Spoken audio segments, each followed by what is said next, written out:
Okay,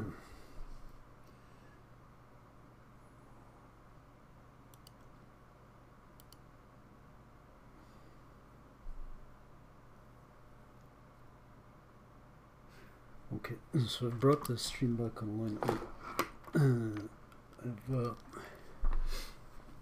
I'm not sure. I'm not monitoring the stream right now, so I'm just assuming that things are there. Okay, I see some people are connected. Alright, so I brought the stream back online, and so we got a little bit of time to wait.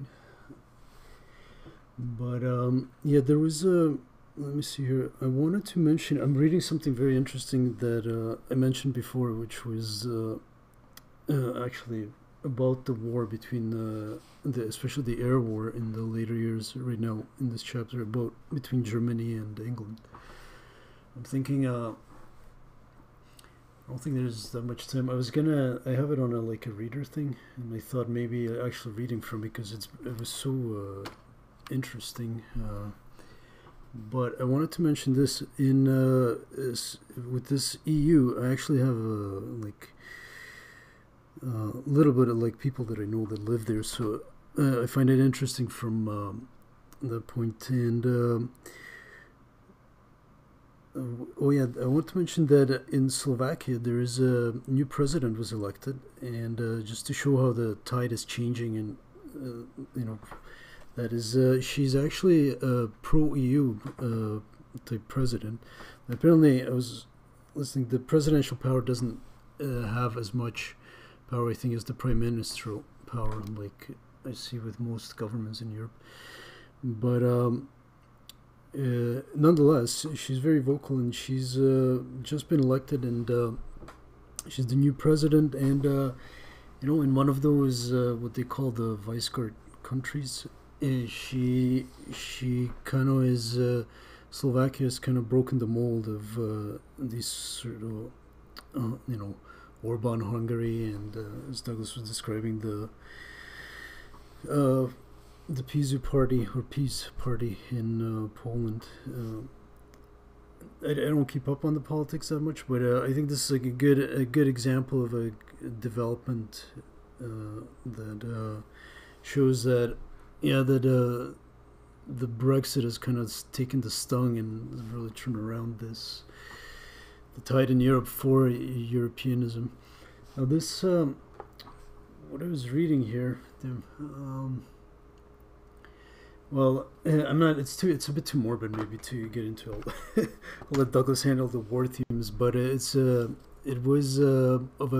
a correspondent that was stationed to report on the Second World War during like the 1943 and 44, and I didn't know. I just read that they to do the reporting, they actually flew on some of the missions, but not just as correspondents. He flew a few as a front gunner, and I think he reported for the CBS, possibly something like that. But he was stationed in England, and a lot of and picked up on a lot of stuff about Winston Churchill. So I got to find out what Winston Churchill's everyday routine was, and yeah, he really stuck to a routine. He too was Winston Churchill was kind of correspondent as well. What else? But the main thing about what I would have got, I think was important to see, is that he describes the number of aircrafts that the British and the US brought in at, I don't know, starting around 1943. He describes actually that in 1942 there was only one attack by the Americans across the channel to hit a target in France, somewhere in France, and you know, they sent 6 bombers and only 3 of them made it back, and that was apparently the only attack in 1942.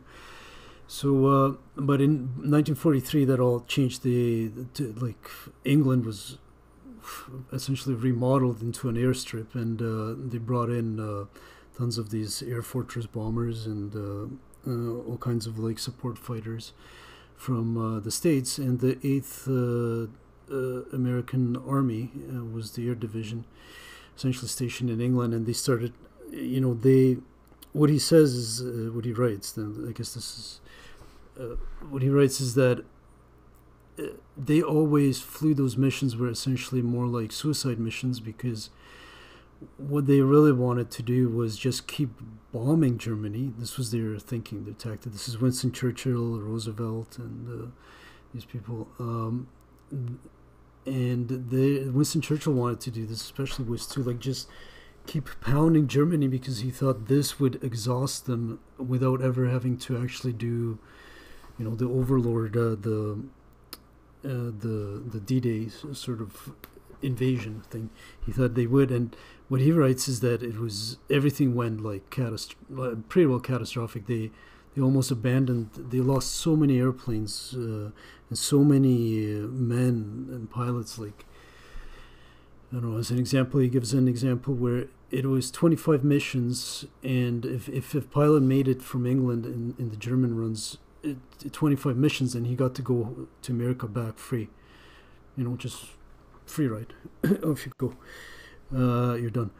And but then I was going to read the description of how the Germans actually had it set up. This is what he describes why it was so difficult to get past this.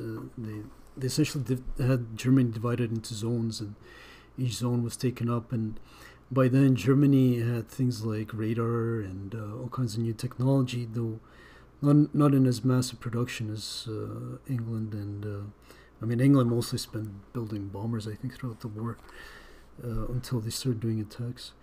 But anyway, but he says that it was mostly propaganda. That there was no winning. To say that they won the war is really ludicrous when you see the number of dead. It's kind of like saying that the Russians won the Second World War too. Is when that many dead are on your side, when you can't really. I don't think anybody can really claim victory. I think Douglas said 40 million people were lost in Europe. That's horrible. And I don't know. I've a lot of people involved. My other half of family, I've picked up a lot of Slovak type families, so it's kind of cool to see Slovakia sort of lots of young people there, and being in the European Union has helped a lot of people in my family that lived in the, what's the Czech and Slovak, whatever republics. It was kind of ironic. They both split the country, like the Czechoslovakia split into its republics, and then they both joined the European Union, so they've kind of become part of the same space. Though interesting enough, the Czechs, under this, they also had a lot of these conservatives, as these countries do, and so they never took up the common currency. The Czechs retained their crown. They call it a crown, or the koruna, as it's called in Czech. So also okay. Hold on, I should check the stream. I should be streaming. All right, okay. I just don't have a good monitor. I would hope we're streaming. Oh, sorry, okay, good. No, you're doing great. You're doing great. Finish up with what you're saying. Honestly. Yeah. Okay, no, I didn't refresh the webpage, so I didn't see. I only saw, at the start of the stream when I started streaming. So that's good. I held it together. Enough for you to So I was reading a very interesting book, so I was gonna talk more about that, but because it essentially this person. Go ahead. Take a few minutes. Okay, I'll just summarize it really briefly. What the main point that I got out of it, and why I even brought it up, is that the war definitely was, as I was just saying, the person in the book also essentially is concluding that to say that England won the war with the heavy losses in the air, and even I just finished getting through the North Atlantic. I think the person describes it pretty well, what went on there, I think fairly accurately. And then also moved into the just now, actually on the way up here as I was on the bus, I was reading about the the air war, across the channel, and he describes it pretty well. And I mean the losses were so heavy that the Allies almost were at a point where they had such losses that they were nearly like at the point where they would have to declare this a complete loss, like complete, just pull back. Like they were losing so many bombers and fighters and people, especially the men. Like, yeah. Anyhow, so that was the first time that I heard that these Brexiters, that they built it on these old, like, quote unquote victories, and I mean now I understand it. I see how they logicked it out as this anti-German thing, or anti-EU, and being anti-German is building it on that fight. But yeah, they're very wrong, man. I was gonna say I have lots of people living in Europe, and it's been really good under EU. Like the Czech Republic's just like literally blossomed, man. While being tucked in there, and like so many things got fixed. It's unbelievable, and the standard of living has improved like remarkably from what it was in 1980s communism. From what I remember when I left it, it's really like quite remarkable. Like my uncle and dad, they've all really benefited, and because the EU provided quite a lot of benefits, like into building and redoing, because a lot of them, even in the old Czech Republic, a lot of them still burned coal. Like even when I went back a few years ago in winter, I could still smell it. It's a coal mining country where I came from. They shut the coal mines, but the old people, they're still used to like burning coal, right? So they're still having trouble. But EU put a lot of infrastructure in place to change all that. So, and that was in the 90s. I mean, that's when I used to travel there, so I was a little more familiar with what was going on. Anyhow, okay, I'll let you get back describing what. Why don't you go back there so much anymore? Is it? Yeah, I was wondering why. How come you don't go there as often? Sure. Thank you. Yeah, I'll describe it some other time. Okay. Yeah. No, we're good. Yeah. Okay. Yeah, I just hear you a bit lower, so I'm gonna. That's it. Okay. Okay. Well, definitely appreciate that. We all love you, dear brother, and we love to hear what you have to say. And I think that probably most disgusting of all and most bizarre about the Brexiteers and their anti-European propaganda is that you have this entire phobic, this xenophobic and just generally phobic, homophobic, xenophobic, every phobia you can imagine is sourcing out of motherfucking Russia, and they're supplying these people and sponsoring them throughout the world. But of course, instead of the old, at least far more egalitarian communist ideology, which at least made certain not to signal people out by race and tried to collectivize people into a proletarian concept, what they've done now is they are simply targeting white populations the world over. And yet, when they were contending with the British to ultimately railroad through this Brexit, specifically for the stake of destroying European Union, destroying the British Empire, destroying the world economy, doing great damage to it and causing severe dislocations.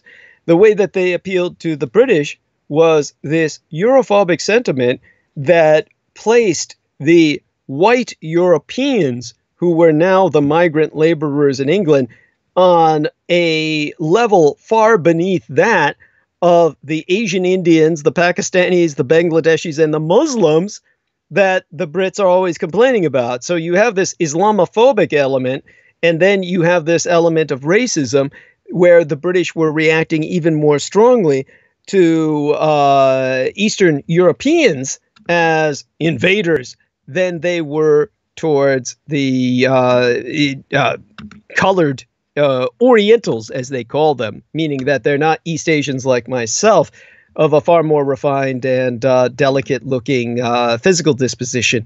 What they were speaking about was the more swarthy Southern Asians that were coming over into England that they call, from their old colonial disambiguation, the yellow peoples or the peoples of the Far East are known as Asians, whereas people of South Asia who are in the Afghanistan, Pakistan region, and also within the Asian Indian arc towards Myanmar, these are known as Orientals. And so the Americans don't even have that distinction. They just think everybody is this blanket Asian morass that they know nothing about, because there's almost no Asians in North America, comparatively speaking, demographically, to what you have with the English with their colonial history.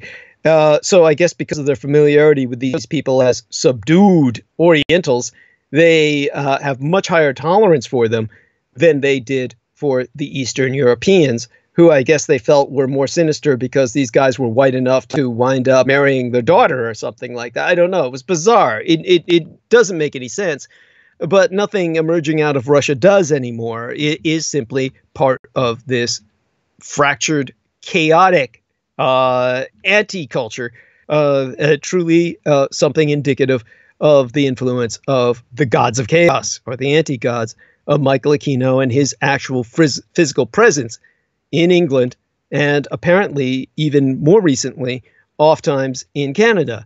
So that has probably led to much of the influence that our man Pavel has been seeing in terms of local politics and the kind of white supremacy that's been insurgent there. Now, in terms of Europe itself, true, there are still many threats to the ever-fractious Union. Germany's political future be up in the air with Chancellor Angela Merkel's imminent retirement as party leader, and Spain also be moving in a nationalist direction. If the next European Parliament ends up putting right-wing commissioners in charge of portfolios, the European Union's highly centralized structure could start to come undone. And that's been observed by Heather Conley of the Center for Strategic and International Studies. And to quotist she, Brexit has been a rare unifying moment, but in many ways it is masking all of these challenges. Now, in terms of one of the other analysts that I've been sourcing, the individual named James, basically he's warned that just because European Union skeptics have learned it's really completely counterproductive to try and get out of European Union, the Italian government and the Eastern European populace now want to try to get a majority, or at least a substantial blocking minority, within European Parliament. They're not going to have a large enough group to get a majority, but it's enough to be disruptive. And per Kupchan, there will be a healthy quorum of Eurosceptic populists in Parliament. This is not a problem that is going away anytime soon. Nor is it accurate to say that with the United Kingdom on the sidelines, dreams of greater European integration will suddenly be realized. Even founding members of European Union, such as the Netherlands, hitch their wagon to Britain's pro-market approach and skepticism toward greater centralization in Brussels. The Dutch have recently revived a so-called Hanseatic League of northern countries to act as counterweight to the Franco-German axis that, again, be dominant throughout Europe. Despite all that, Europe's ability to hang together during years of contentious divorce proceedings, and to apparently emerge the stronger for it, also reflects a different understanding on either side of the English Channel of just what Europe is. To quote as Powell, the fundamental notion that Europe be much more than a market, that be something that almost everyone in continental Europe agrees on, and almost no one in the United Kingdom. At least since the 19th century, Great Britain's policy toward Europe was to line up with the smaller powers against the greater power, for example, Napoleonic France. For centuries, this approach was mostly successful. Now there's only Brussels on the other side of the channel, staring London down. And Britain has blinked big time and often. How a policy that began as a quixotic effort to reassert national sovereignty could have ended with a near total surrender of that sovereignty will be one for the history books. Britain, says Kupchan, be like a becalmed yacht that has lost its mast and rudder. They're just afloat. They don't know which way to turn. But the European Union has very likely emerged with a clearer direction and destiny. Now, in postscript to all that's been articulated so far, Britain's Brexit drama intensified during the annual fall party political conferences circa 2017. Theresa May even then was unable to stamp any authority on her party, as the Conservative conference became a showground for the ambitions of Foreign Secretary Boris Johnson, who had been aching to be Tory party leader and Prime Minister ever since he was at Eton with former Prime Minister David Cameron. In a 4,000-word article for the pro-Brexit Daily Telegraph, Johnson reaffirmed his faith in a total Brexit at that time, while paying nominal allegiance to the current Prime Minister, Mistress Thatcher of that dare. He made clear he was willing and waiting to take over. Now, May's keynote speech to her Conservative Party faithful turned into a personal disaster. Yes, even then. I can't believe she's been in power since that time. And it's as if the British want total disaster, as they did in World War II under Winston Churchill.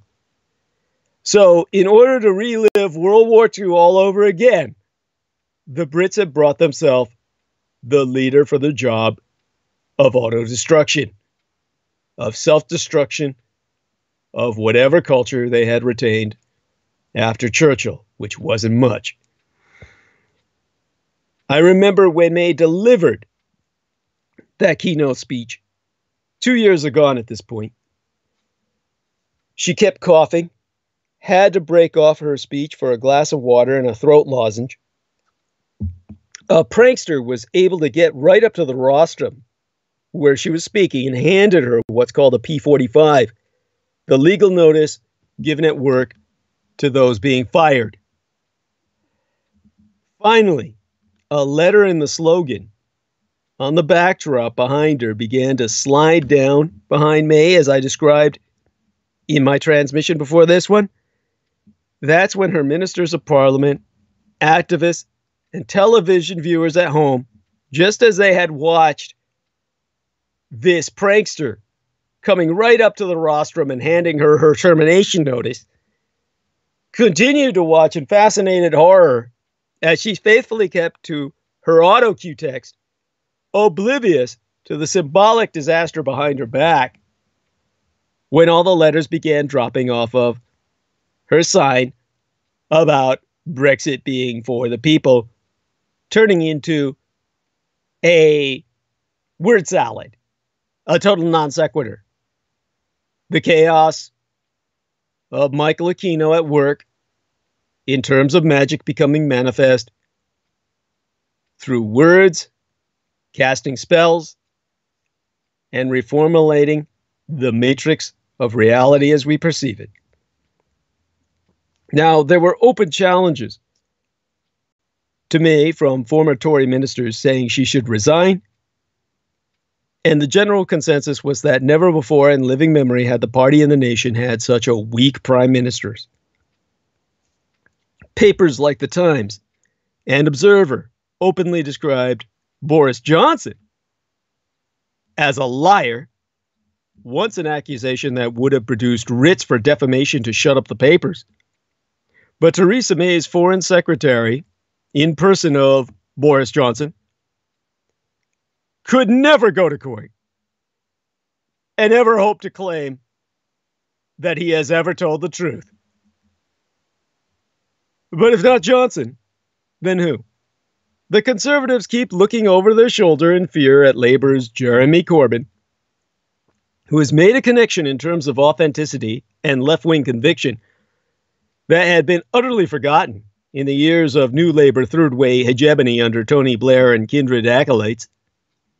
As with Bernie Sanders or other leftist parties and personalities in Europe, it remaineth to be seen whether the personality cult of Jeremy Corbyn, with delegates at Labour's annual Congress wearing T-shirts with his photograph upon them, chanting, "Oh, Jeremy Corbyn," like a chorus from Ada, will translate into any election victory. The rest of Europe, both the 27 European Union member states and the leadership teams in the European Commission and European Parliament at Brussels,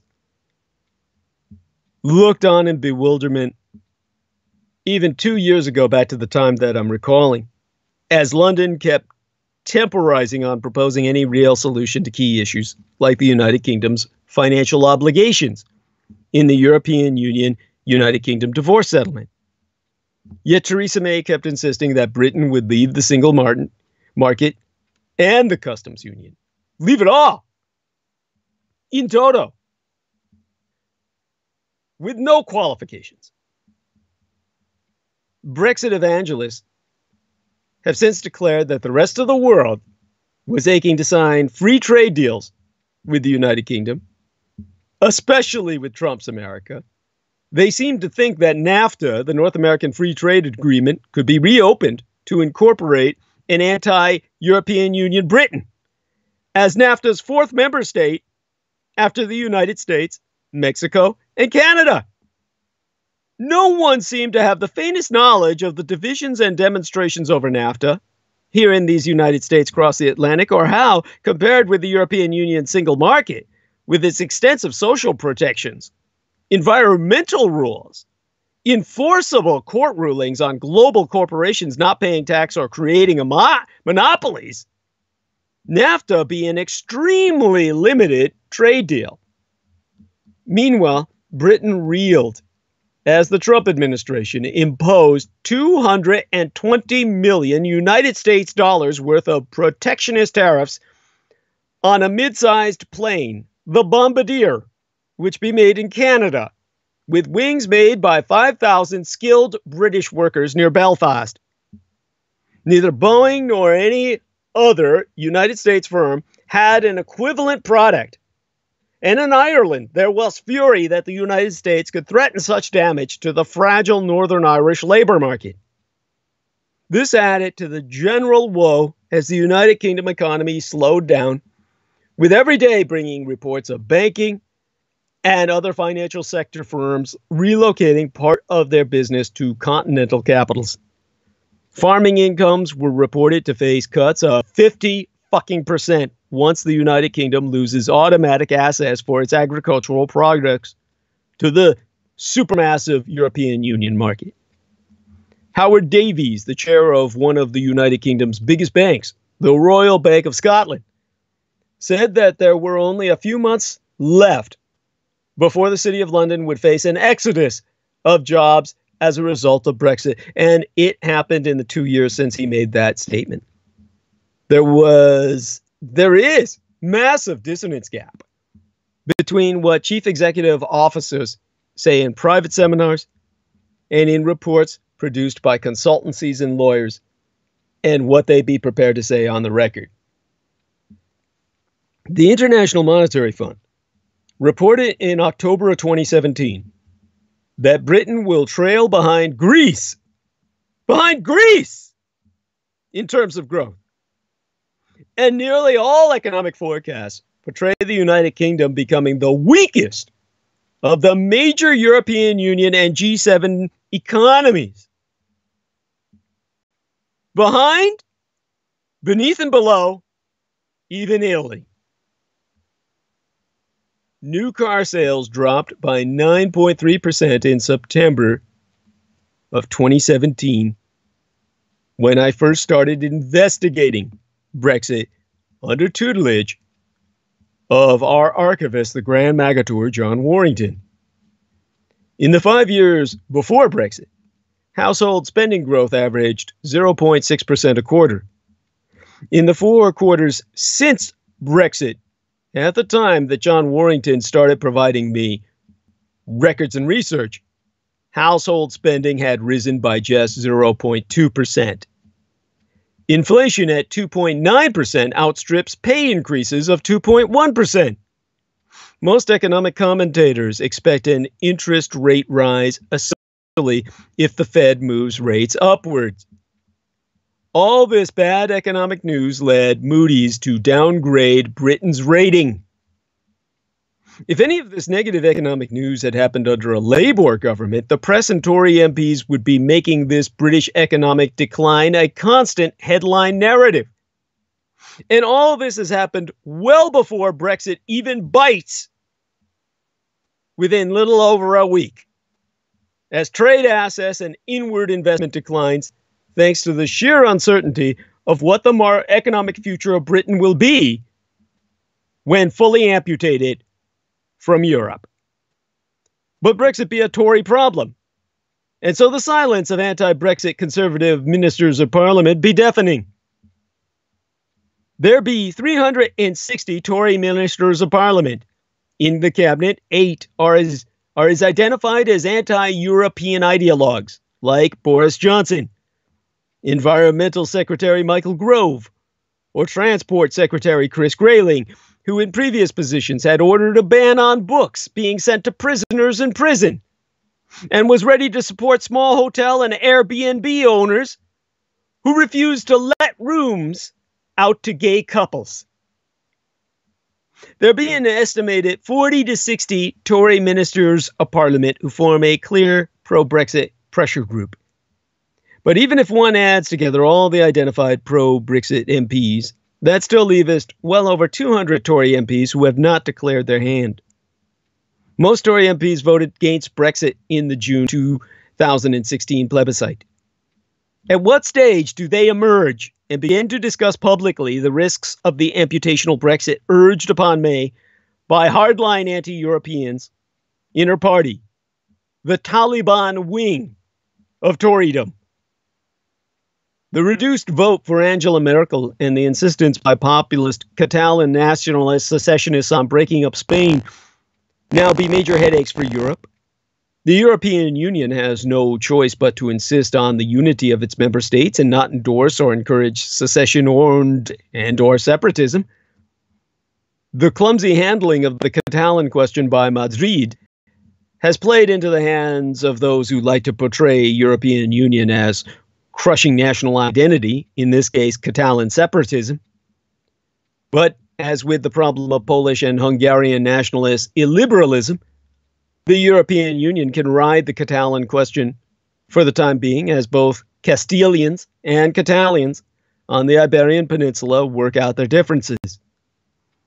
Brexit be of a different order. There be calls for second referendum, or even a simple withdrawal of the United Kingdom's policy of leaving Europe. But public opinion is not there yet, and Tory ministers of parliament are not ready to challenge or rise to the challenge of speaking for the 63% of British voters who either outright rejected Brexit or stayed at home and did not vote because it was made too difficult for them as young adults, specifically, so that the senescent and the elderly could hijack the future with their reactionary agenda. Now, of course, the public has paraded en masse recently, within the last few weekends of last month. And this has forced a reckoning that has still not yet been acknowledged with any action. Will this continue, or will British capitalism and its agents in the Conservative Party and Parliament find a way to avoid latter-day economic and geopolitical isolationism?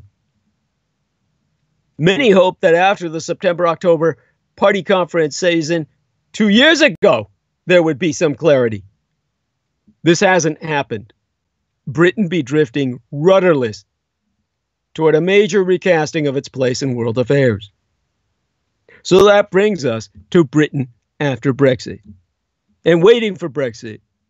You know what's coming? All you can do is take a swig of rum, grip a stick between your teeth, and wait for the amputation to begin. Regardless of the weekly plot twist, Brexit has already irrevocably changed Britain forever. And it's time to start panicking now. Brexit, which was supposed to happen Friday before last, somehow managed to go completely off the rails the last week of last month. Prime Minister Theresa May's deal to leave European Union was rejected once again, and the possibility of an early general election now looms for the United Kingdom. A no-deal Brexit is now the likeliest scenario, according to the European Commission, which has set an emergency meeting for April 10th, but a week away. And the option of an extension, either a long one or another short one, remains on the table. But businesses are feeling the pain from the blown deadline. They've been feeling it for years, even before the deadline was blown. For many businesses in the United Kingdom and elsewhere, Brexit isn't something that may or may not happen this year or in the near future. It has already happened. The 2016 referendum has had irreversible consequences. The scale of the challenge companies face vary greatly, but for all of them, Brexit now be something to maneuver, to find ways over, around, or under. It's too early to tell what the United Kingdom's future relationship with the European Union will look like, and what impact that will have on the United Kingdom in turn. The Bank of England, the Treasury Department, and various think tanks have all run scenario analyses to try and figure it out, but the scope of outcomes vary significantly. They all agree on but one thing, however. The United Kingdom will be much the poorer for leaving European Union. And that brings us to Brexit damage. In but a dozen days, at this point actually, less than that, now that I reflect, a little over a week, the United Kingdom be scheduled to leave European Union, to which it has belonged for the past 46 years. And at this late hour, no one knows exactly what will happen, because the latest vote in Parliament provided no clarity whatsoever, but, as has been the case since the 2016 Brexit referendum, naught but convolution. The votes on the terms and timing of Britain's exit still led to any number of scenarios. Among them, a softer version of Brexit with closer to European Union, a second referendum, a general election, and the dreaded no-deal Brexit, in which the United Kingdom crashes out of the bloc with no transitional agreements or arrangements in place. Whatever happens, damage has already been done. Many companies have decided they can't live with so much uncertainty and have quit the United Kingdom to varying degrees. Bank of America is spending $400 million United States dollars to transfer its European headquarters to Dublin, Ireland. EasyJet, the United Kingdom's largest airline, has had to transfer its ownership to non-British Europeans. Smaller companies without deep pockets for legal advice and staff devoted to Brexit contingency planning, they be more or less stuck. They either be running their businesses as usual and hoping for the best, or devoting time and money to stockpiling and other actions with the worst case scenario in mind. Regardless, the vote's impact on the economy hurts everyone. Even amid a global slowdown, the United Kingdom economy stands out for its sluggishness. Investment has plummeted since referendum, and many European migrants who be key workers for low-wage sectors have already stopped coming. Even if Brexit be softened, delayed, or cancelled, the reputational damage the United Kingdom has inflicted upon itself will not ever be easily repaired. Businesses won't completely reverse their decisions to open offices abroad, uproot staff, or redirect investments away from Britain. The United Kingdom will be poorer for deciding to leave the European Union, no matter how, when, or even whether it eventually quits the bloc. And for all these reasons, Brexit has sparked a full-blown business emergency. Britain has been famously relaxed about foreign ownership of its manufacturers. The United Kingdom hasn't cared much about who owns its companies. But Brexit drives a truck through this decades-old approach. BMW, Bavarian Motor Works, is going to shut its United Kingdom plant for at least a month on day of Brexit. Jaguar Land Rover will be halting production for a week due to Brexit. In fact, Jaguar Land Rover, Ford, and Honda delivered a triple dose of bad news. All this while the Japanese firm Nissan's U-turn be the beginning of the end for Britain's revived car industry. Confirmed as it be, the news from Nissan Sunderland could not be more portentous. This be the beginning of the end for Britain's revived car industry, which everyone involved did so much to build over the past 30 years.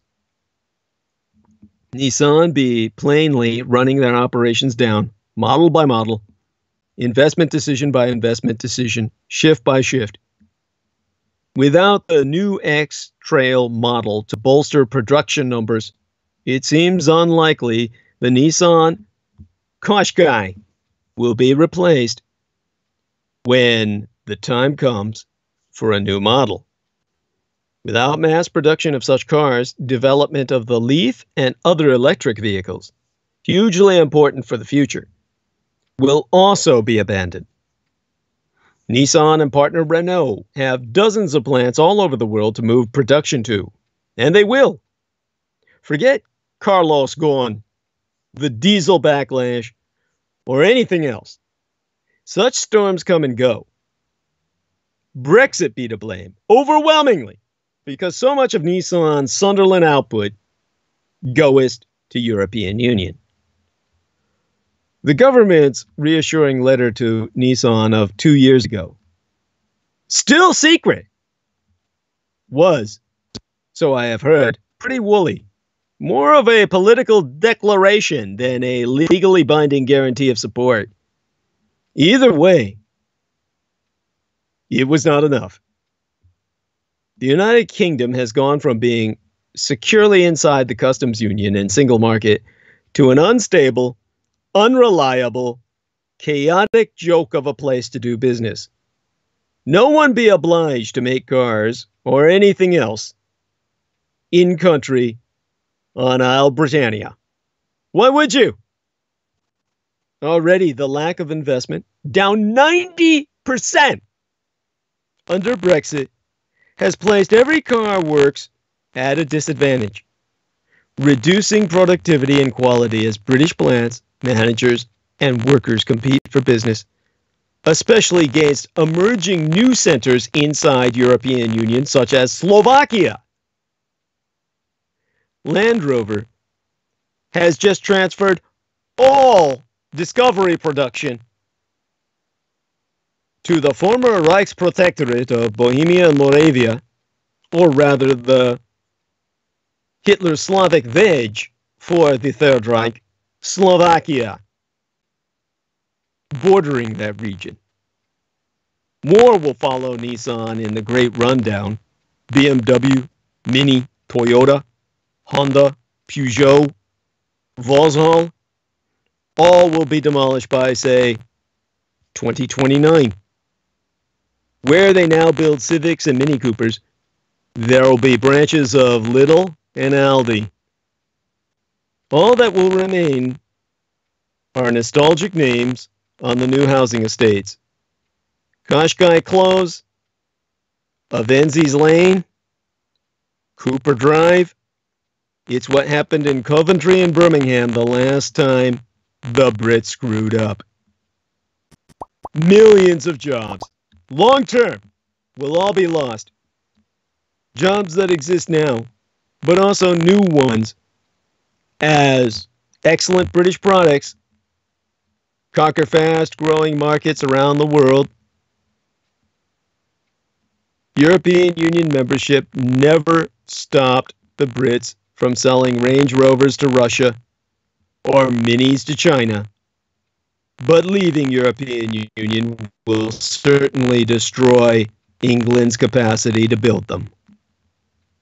Export earnings, tax revenues, property values, all will be hit, locally and nationally. What the Brexiteers deride, disparage, and denigrate as Project Fear. That fear is pretty real. When the Great Recession of the 2020s takes hold, it certainly will be a fearful affair. Of course, Boris and Aaron and Jacob won't be applying for universal credit, but plenty of families in Sunderland, in Oxford, Swindon, Derbyshire, Deeside, and Ellesmere Port, they will when the skilled jobs all disappear. Some will not know work again for the rest of their miserable lives. It'd be impossible to hear this news without recalling how Sunderland delivered such an unexpectedly strong leave vote in the 2016 referendum. The voting was live on TV. The earliest result, the moment when John Curtis said David Cameron should put the champagne back on ice. I don't know what kind of Brexit Sunderland voted for. Surely not this. And now, they, along with the rest of Britain, look into the trade abyss. And rightly fear a go-it-alone future outside European Union, portending economic eclipse. Now, but one day after British Prime Minister Theresa May's Brexit plan suffered her second historic parliamentary defeat, Britain's go-it-alone trade future was even then starting to become a little bit clearer. And it was far from a pretty picture. Instead, the emerging future landscape be one of permanent isolation, ever-rising prices, and long-term economic eclipse, all verified by experts in consultancy. Roderick Abbott of the European Centre for International Political Economy was quoted as saying, "We're in a complete and utter shambles. The bottom line be that there be nothing you can do that would be better than what you had as a member of Europe's customs union and single market. So why did you ever want to leave?" The British government has sought to put the best gloss on its prospects. On Wednesday of the middle of last month of last year, on the Ides of, last month at this point, I mean to say. I'm confusing it with, I remember what happened in 2018. But in the midst of last month, this year, and I'm thinking specifically, if I remember the date, just a little before March 13th. So, towards the Ides of March, what the man told Caesar Augustus to be aware of before he was assassinated, that very period of time. The same day Parliament narrowly voted against even the thought of a no-deal Brexit from the European Union. The government of the United Kingdom released its trade policies in the event of a no-deal Brexit. And the one-year government plan calls for most British imports to be tariff-free, except for a handful of strategic sectors, including agriculture and cars, where tariffs will be increased. Now, United Kingdom Trade Minister George Hollingberry said, This balanced approach will help to support British jobs and avoid potential price increases that would hit the poorest households the hardest. I mean, nearly 3 years after the historic vote to leave European Union, Britain finds itself now little over a week away from departure, and still be trying to figure out if it will leave, on what terms, and when. And Theresa May's 3 parliamentary defeats have doomed any hope of negotiated withdrawal with transition period. So, the middle of March's non-binding vote shut down the idea completely. Beloved, of course, by the many hardcore supporters of Brexit, of a no-deal departure. And yet, the middle of last month, Parliament had a chance to vote on whether it would seek an extension from European Union to push back B-Day beyond March 29th, and they were able to succeed in at least getting their Prime Ministress to beg on bended knee for a few days more. That brings us towards the immediate future to come.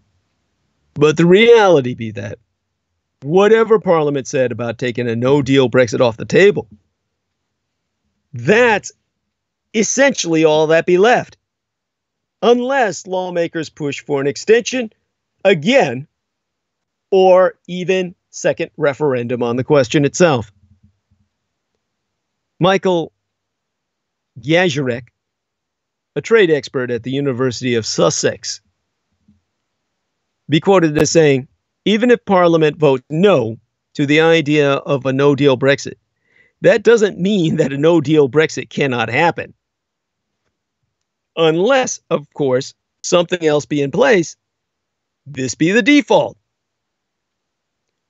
Trade may not have been the dominant issue during the 2016 campaign over Britain's future in Europe, but it be looming ever larger as the day of reckoning approaches.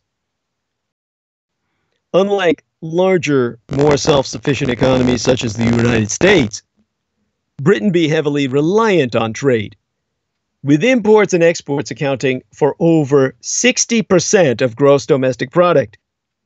That means that a future without guaranteed zero-tariff access to Europe, and the dozens of countries Europe has trade deals with, be quickly becoming scarier than it looked a couple of years ago, when British politicians promised quick and beneficial trade deals all over the fucking world. Maria Dimertzis, the deputy director of the Bruegel think tank, observes, I think they are beginning to sense you actually lose negotiating and diplomatic power by leaving. The United Kingdom was still in that era of grandeur and thinking it would be able to dictate the terms.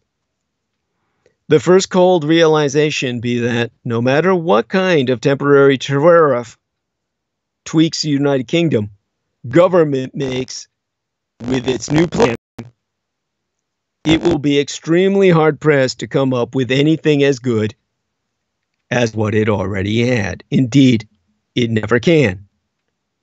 As a stopgap measure, the one-year tariff schedule outlined by the government on the Ides of March. At the time, Caesar Augustus was assassinated, and the entire world history changed back then. In a cycle of the Ides of March, all that the government sought to avoid in terms of price hikes as a result of bailing out of the free trade zone, while still shielding politically sensitive sectors, was outlined in this one-year tariff schedule, this finger in the dike. And the problem be that while the new plan does make most imports tariff-free, it will actually increase tariffs on trade with European Union, the source of nearly half of all of Britain's trade. And as Brussels made clear in its trade spat over steel and aluminum tariffs with the United States, it be ready to slap tariffs of its own on British exports. So Demirci's has confirmed that the European Union has been very clear that it would retaliate proportionately to any increased tariffs. That would mean a tougher path for British goods seeking entree into Europe. But it's not just British exports to the continent that could suffer. The new United Kingdom tariff proposal only addresses imports. What other countries do to British goods be out of its control. The United Kingdom plan does nothing to improve access for British imports, or exports, I mean to say. It also leaves unaddressed mundane but important tax or trade issues, such as regulatory standards that allow for seamless trade across borders. It's extremely messy. Even I can see that at first analysis. But Britain faces the loss of more than just free trade access to the giant economic bloc. Crashing out of European Union with no deal, which be where things stand right now, will also cut off Britain from nearly 70% or nearly 70 other nation states with which Europe has trade deals, which up to now Britain could benefit from. Liam Fox, the United Kingdom Secretary of State for International Trade, promised to ink new deals with all those countries before Brexit even took place. He hasn't quite. So far, he has managed to reach preliminary agreements with just a handful of small countries, including the Faroe Islands, Mauritius, Madagascar, and Zimbabwe. Per Abbott of the European Center for International Political Economy, to quote his T verbatim, it's absolutely clear that in most cases, people are waiting to see what the trade relationship will be between the United Kingdom and the European Union before they sign off on anything. They may well feel that they don't want to give the United Kingdom the same access as they gave European Union. With only 65 million people, the United Kingdom's economy simply isn't as appealing as the 27 or 28 nation European Union. That's not the end of Britain's troubles. It's on the verge of losing preferential access to scores of countries around the world, including its biggest trading partner, at a time when the United Kingdom is not as competitive or productive as other major economies. That means that firms from Germany, France, Italy, or other European economies will have a double-barreled advantage in those markets. The United Kingdom is not likely to be that competitive and will be working in third markets with preferences against them. And that's without even mentioning the bigger trade game Britain be stalking. New deals with countries like the United States, India, or Australia. In each case, Britain be likely to face obstacles over perennially contentious issues, from United States' insistence on free access for its agricultural products, including the now infamous chlorinated chicken, to India's long-standing reluctance to pry open its domestic market. Even if the United Kingdom were somehow able to overcome bitter, deeply rooted disputes and reach new deals left and right, the potential benefits would likely pale in comparison to what Britain already had enjoyed before it fucked itself up the ass. ̔Hdự-DÍ of the University of Sussex says, it's almost impossible to imagine that even if you signed free trade agreements with every country in the world, that would compensate for losing European Union. At the end of the day, after promises that Brexit would restore Britain's sovereignty and spark an economic revival, it seems destined instead to raise trade barriers with Europe, remove preferential access to much of the rest of the world, and still not make it any easier to reach a breakthrough with the United States or other major economies. So, be there any economic upside to the way that Brexit has played out? ̔HŁ concluded no. If Britain's vote to leave European Union was to have a silver lining, it was the hope that sterling slump would spark a long overdue rebuilding of the economy. A vast finance and services sector has brought many advantages over the years. Bankers are big spenders and pay plenty of tax. But the cost of neglecting manufacturing is becoming increasingly apparent. Poor productivity growth, regional inequality, stagnant wages, and a yawning current account deficit be just some of the problems made worse by deindustrialization. But while the weaker pound has provided a bit of support for United Kingdom exports since the 2016 referendum, a manufacturing renaissance, or a march of the makers, in the words of former Finance Minister George Osborne, now be a pipe dream. Lately, the reverse has been happening. The country's foreign-owned car makers have withheld spending and cut jobs and models. Honda Motor Company Limited be closing its Swindon plant. Even homegrown successes like Dyson Group plc be shifting investment elsewhere. The CBI, Britain's biggest business lobby, warned but last week that industry be in despair about Brexit, and trade union Unite says the United Kingdom be in the grip of a manufacturing emergency. They have a point.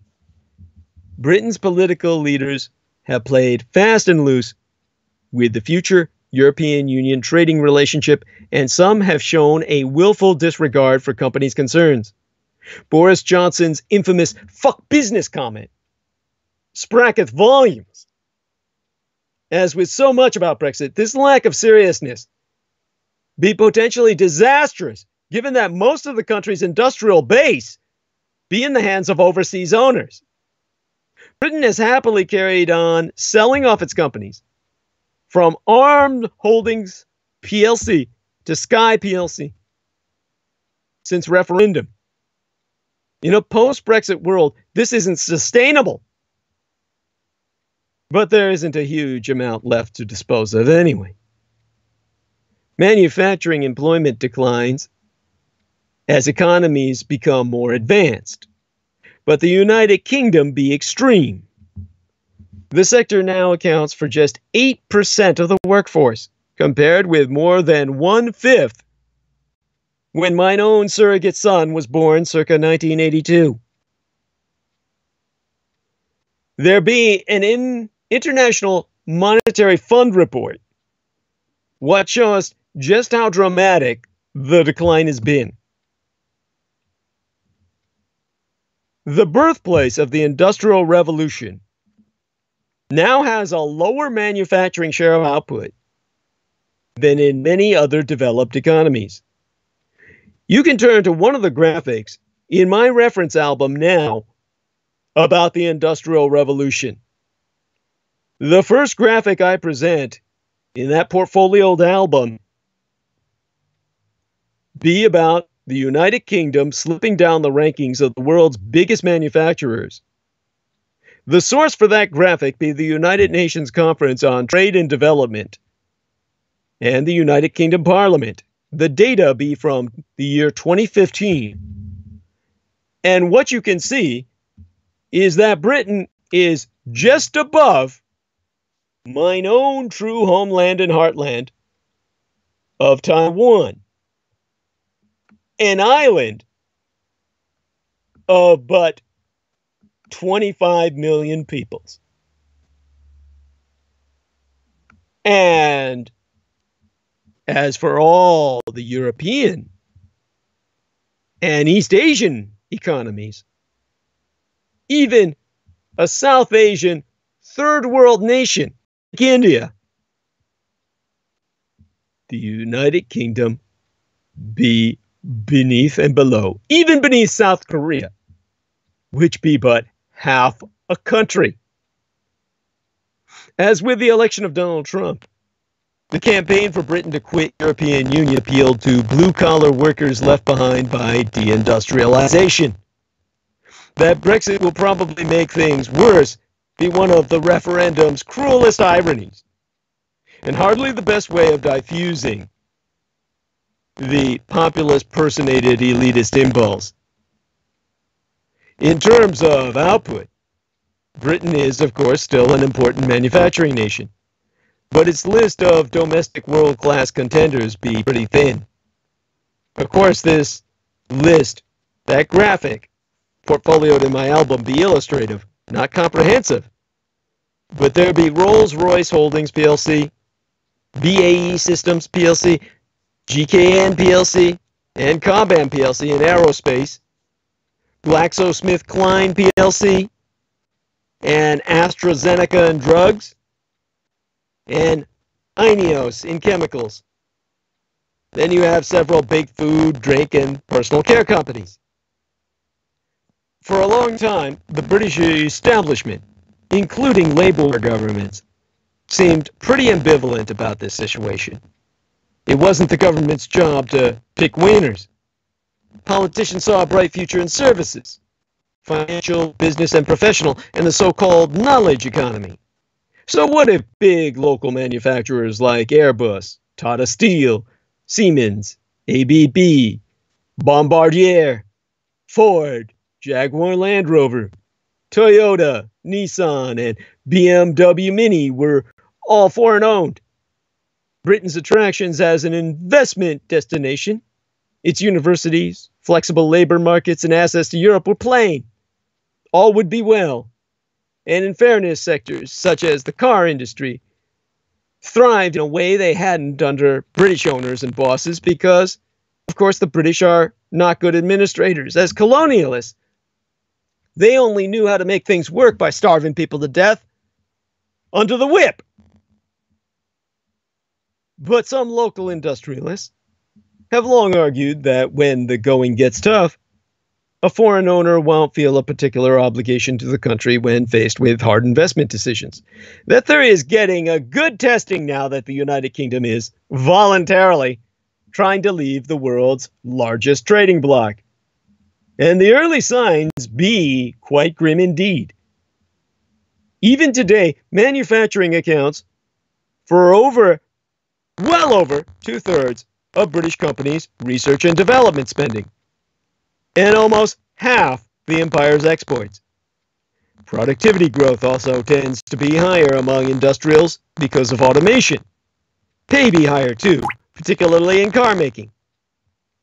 Having a thriving financial sector and industrial base needn't be mutually exclusive either. Switzerland manages, but the United Kingdom has struggled to balance the twain. Britain's engineers have suffered as many of the brightest graduates sought their fortunes in the city of London. Speculative capital inflows contributed to an overvalued pound and made exports less competitive. One of the reference links I provided for tonight's transmission be an IPPR report. The IPPR report is all too tellingly entitled On Borrowed Time. And rather than help small and medium-sized businesses expand, finance firms have directed most of their money toward real estate. As the chart I provided in my portfolioed album from think tank Civitas proves definitively.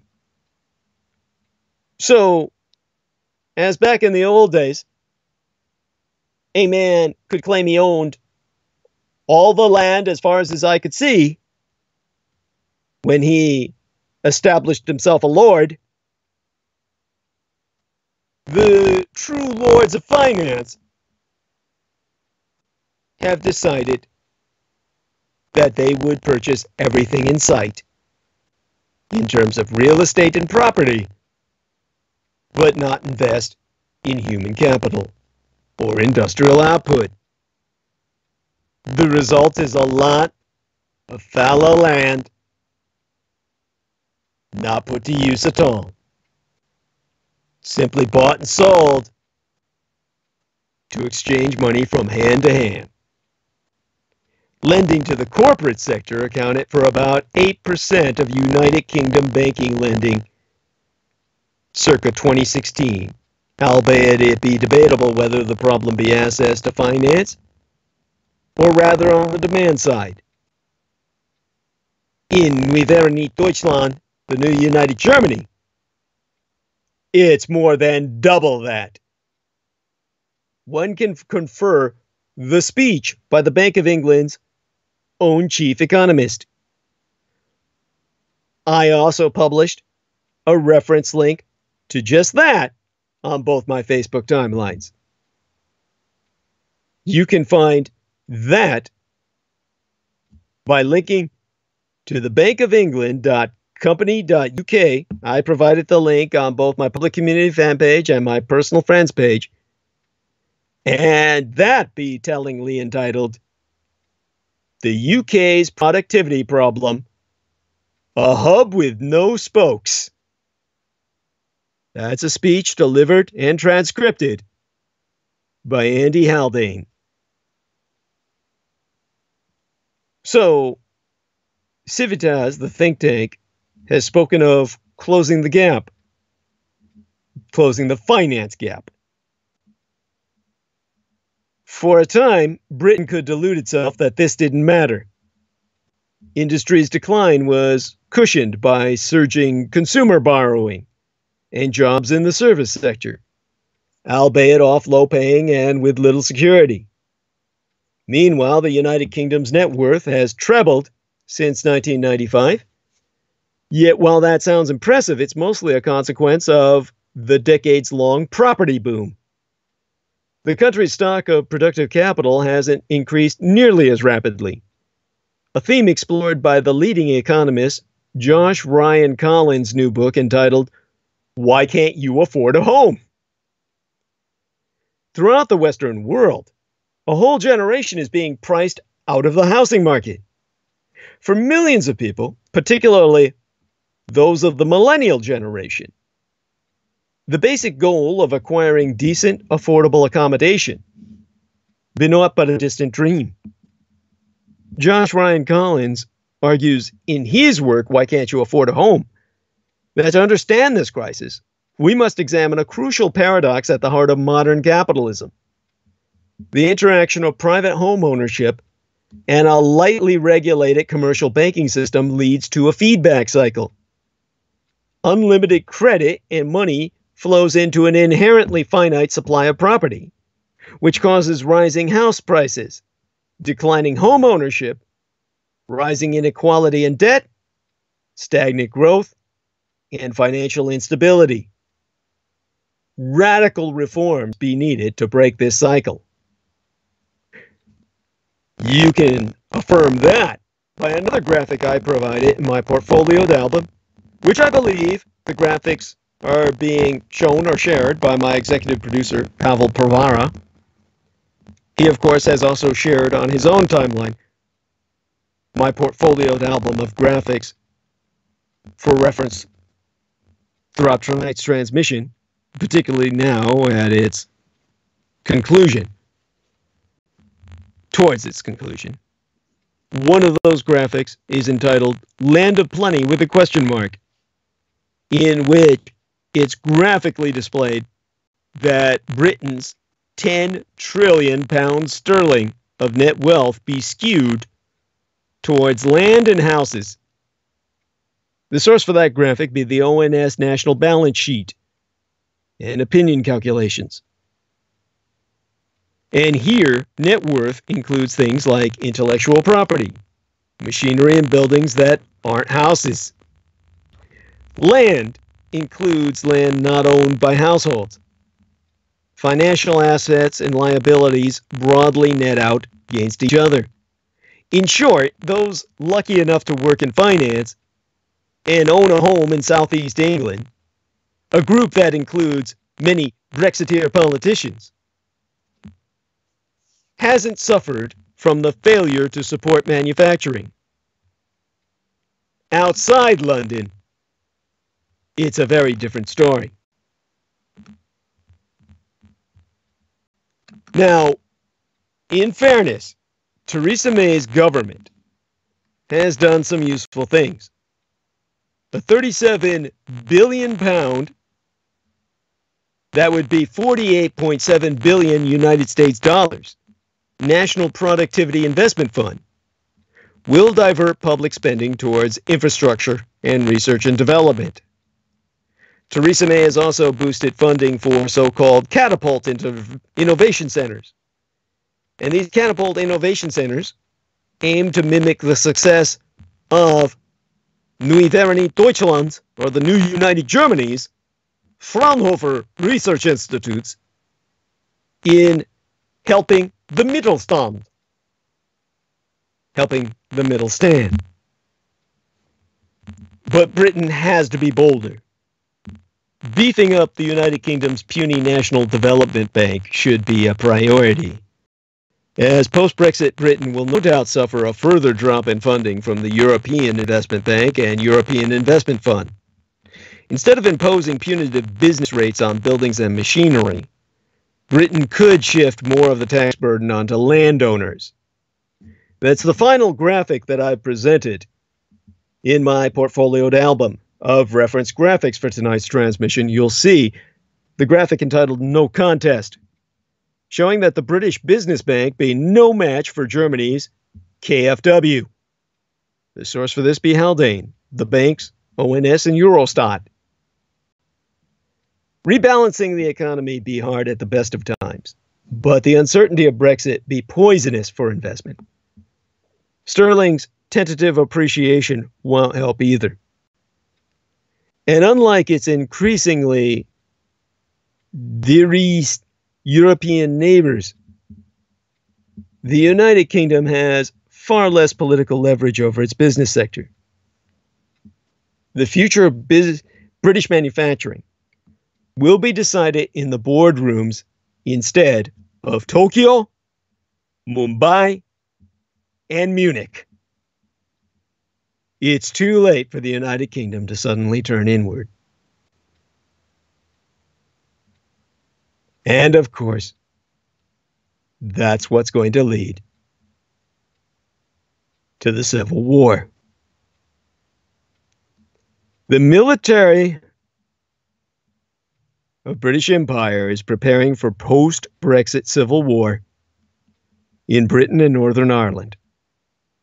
The junior defense minister, Tobias Ellwood, has confirmed that 50,000 soldiers had to be readied for deployment on Britain's streets in the event of a no-deal Brexit less than a week from now, a little over a week.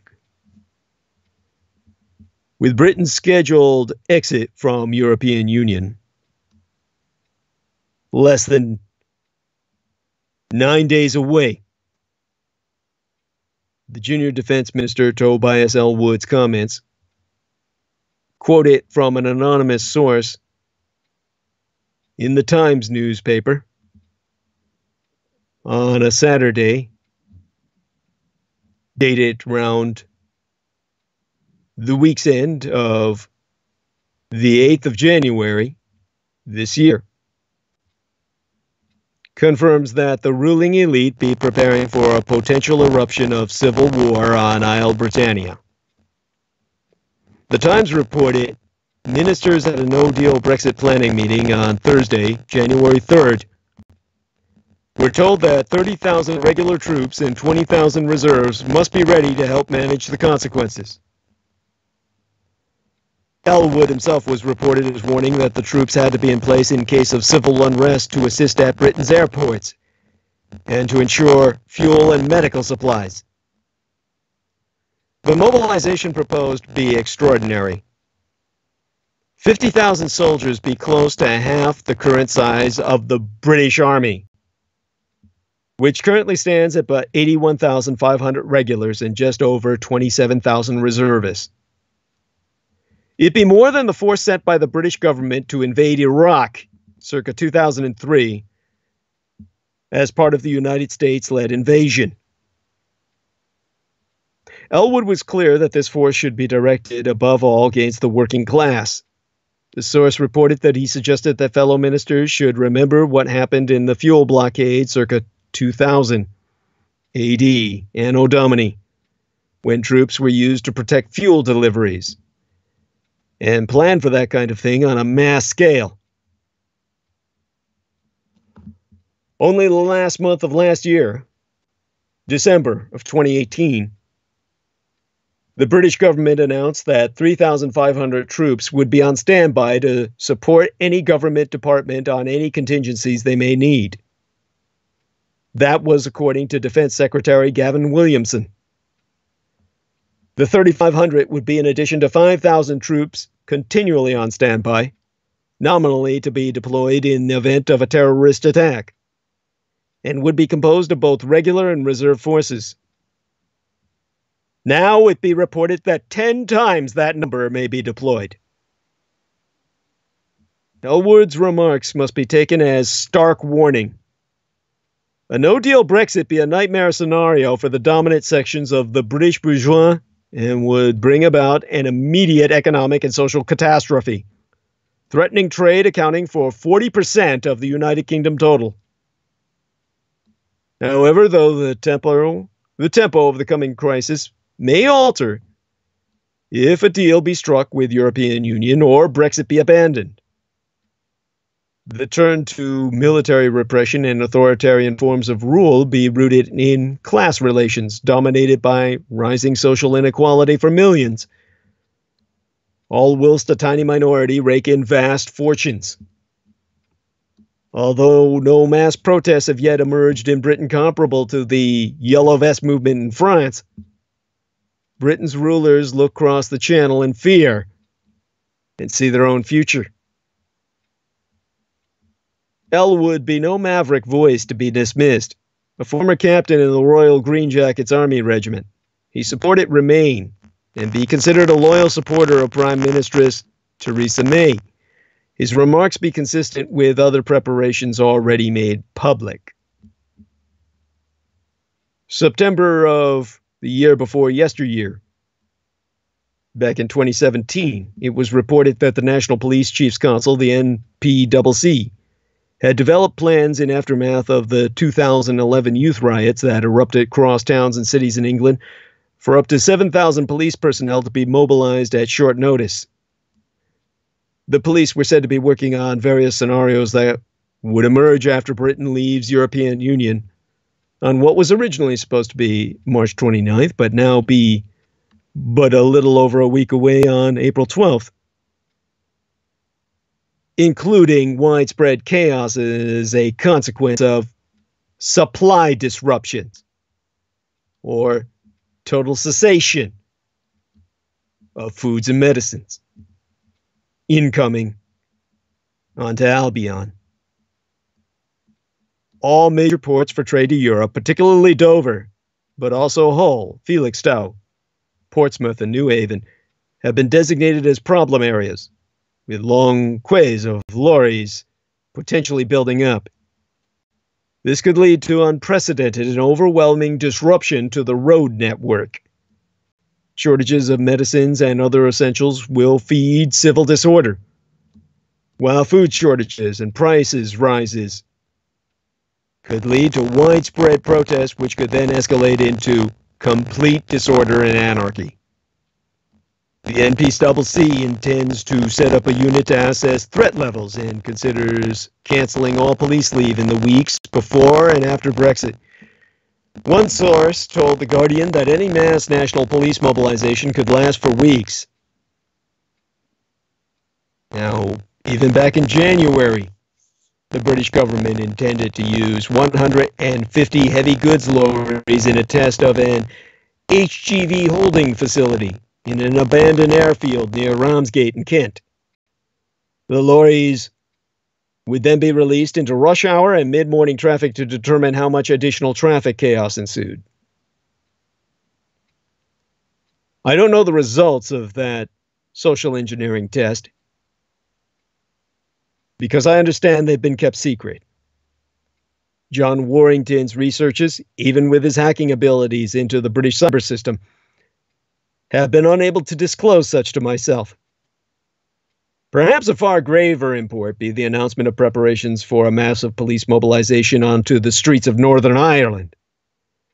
As many as 1,000 police officers in Scotland and England are being trained as reinforcements available to the Police Service of Northern Ireland, acronymous as PSNI, in the event of a no-deal Brexit and the immediate return of a hard border with the Republic of Ireland, an European Union member state that will maintain its status in good standing with civilization while Britain descends into a new dark age.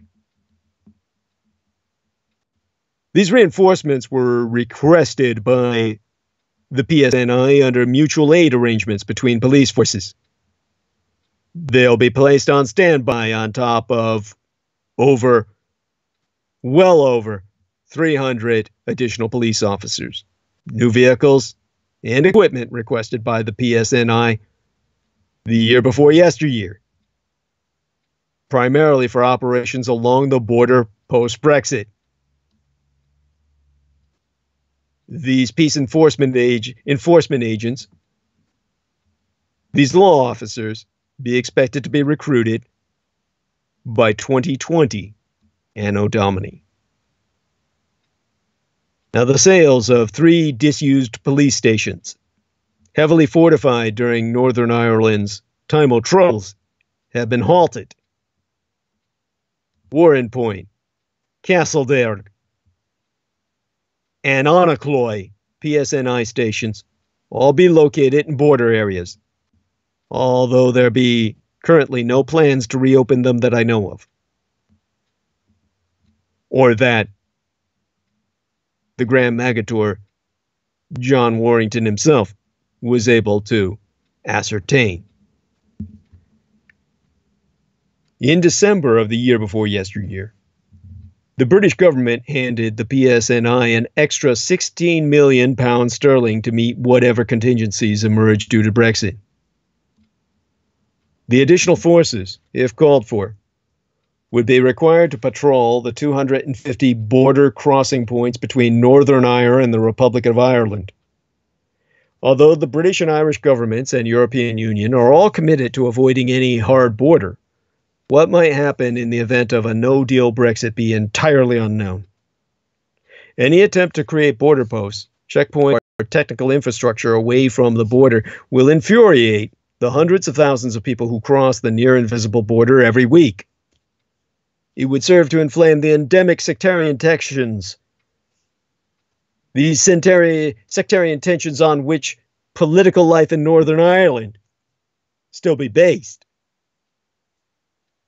It recently emerged that, over the last 3.5 years, around 2,000 families reported themselves homeless to the Northern Ireland Housing Executive on account of threats and pressure from the sectarian paramilitary outfits that dominate many working-class areas.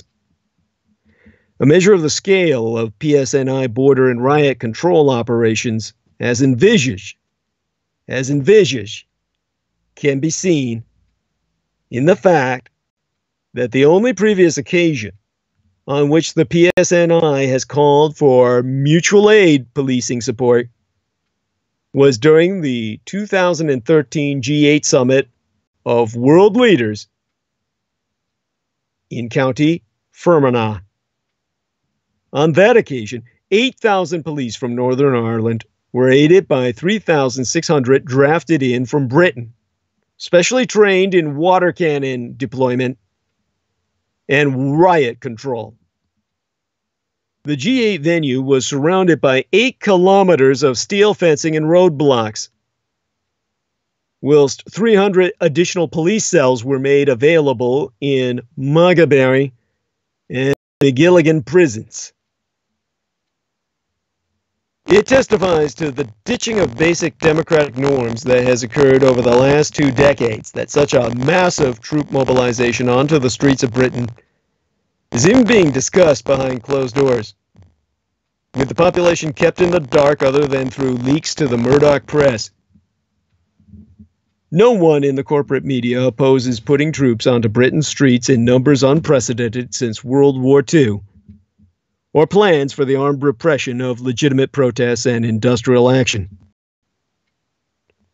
Labour leader Jeremy Corbyn maintains total silence, just as he has done so since November of the year before yesteryear, when the head of the armed forces, General Sir Nick Carter, confirmed the existence of sensible Brexit contingency plans. To quote his D, whether it's a terrorist attack or whether it's a tanker driver's dispute, industrial action, or whatever else it might be. And that, of course, brings us to Jeremy Corbyn himself.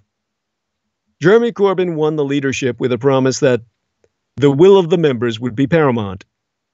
The Labour leader isn't making any effort to prevent Brexit because he doesn't want to prevent Brexit.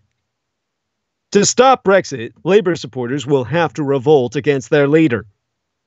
Since nearly all of his career has been spent in rebellion against his own party, I guess we should not be too surprised that Jeremy Corbyn seems so determined to defy it over Brexit.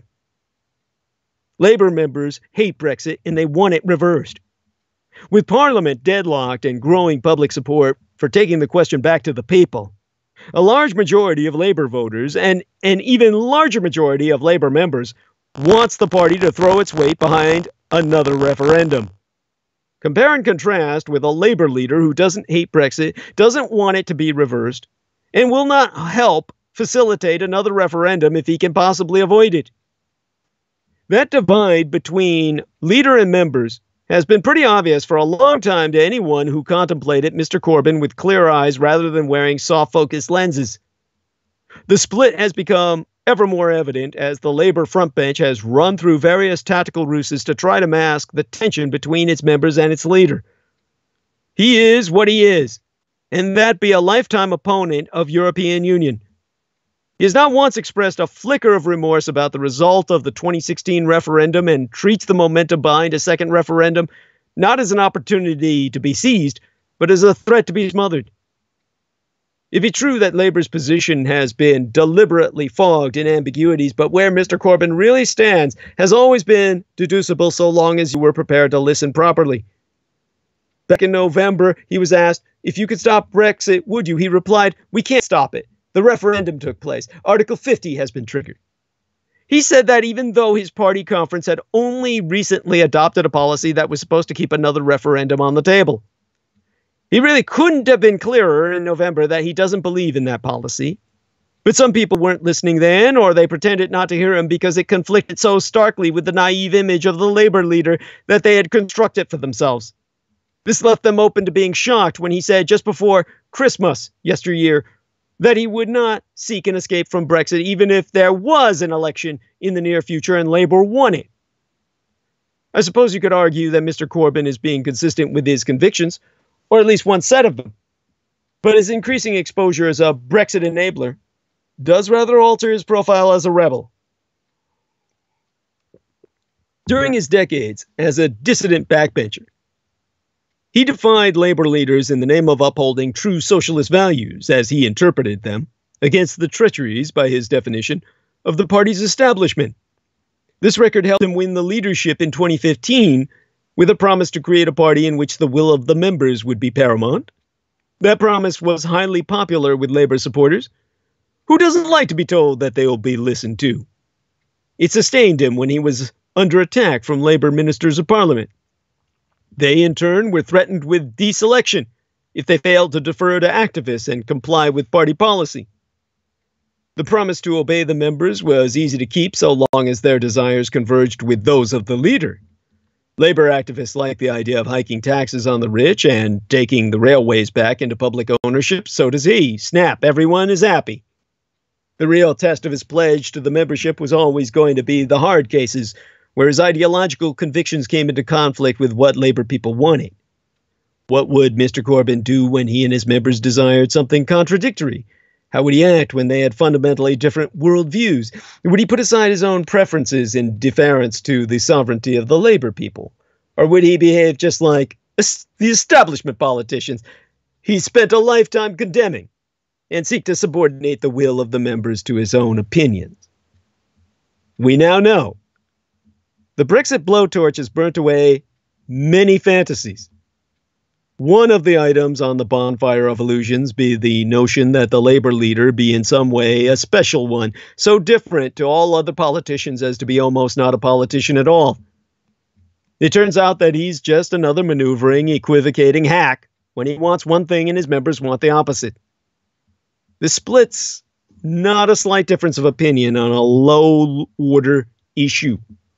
We'd be talking about something a bit more important than how to regulate the provision of manhole covers. This be about the most significant question to face Britain for decades. Some 73% of people currently identifying as Labour supporters think the United Kingdom was wrong to vote to leave European Union. That rises to a whopping 89% among Labour members. As you might expect to follow, most Labour members and most Labour voters want the party to come out in full support of another referendum on Brexit, a move that would transform the chances of the country being given a fresh choice. In another referendum, 88% of Labour members and 71% of Labour voters would cast a ballot to remain within European Union. We know this thanks to the valuable work conducted by the ASRC-funded Party Members Project led by Professor Tim Bale of Queen Mary University of London. These are not finely balanced results within the margin of error. Labour members, supposedly the sovereign decision makers within the party these days, want to remain within European Union by a thumping margin of nearly 9-1. The Labour leader's defiance of his members means he has something in common with Theresa May. She also be at odds with her grassroots.